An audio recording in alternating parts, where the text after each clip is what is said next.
Well, hello everyone. It's Donna. How are you doing today?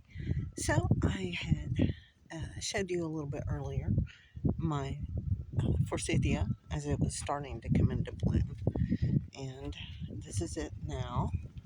I had hoped that my bloom would be prettier this year.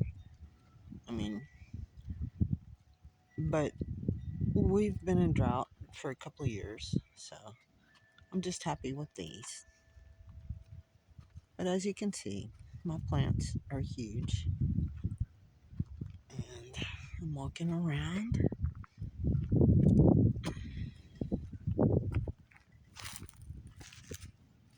Things go as planned, they will not be all clumped together next year.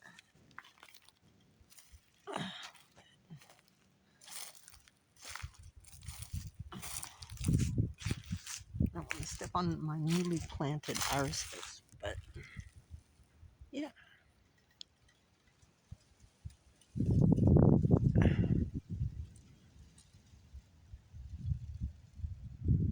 that's it.